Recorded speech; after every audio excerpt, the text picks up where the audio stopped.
kamarinya berang sekitar jam 1 lah, jam 1 berang tas lohor ulin ka imah baturan urang teh nya ulin pas nepi ka hareupeun imahna nyampak si Panto teh muka setengahna da non ka imah baturan geus biasanya geus asa lenjeng batur yang batur deui gitu teh langsung asup ka imahna barang asup nyampak teh aya babaturan urang duaan nya bikin reuwas tempo urang teh reuwas leungeunna teh katukangkeun kita bari balem terus urang teh ditanya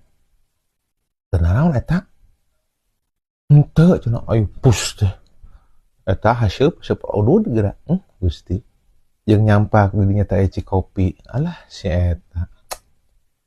beurang-beurang jam 1 ngopi jeung udud geura eueuh kaera pisan sakitu awak geus jebrog umur geus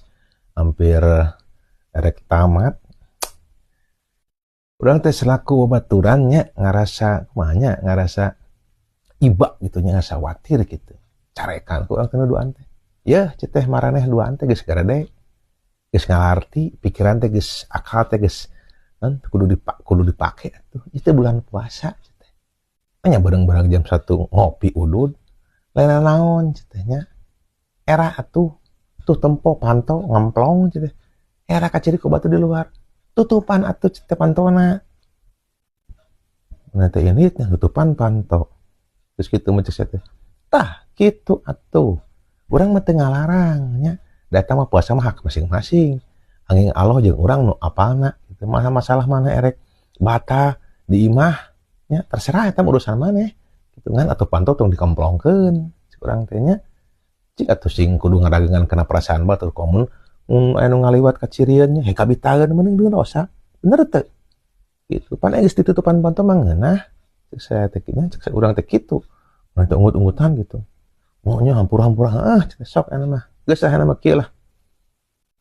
panjenengan cek urang sagelas da bongan di dinya ngabibita ai dasar teu mikir geus kolot coba udud lagi nu murah geura ngeunah bisa dia isepna teh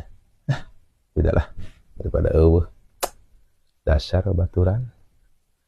aya we kalakuan bulan puasa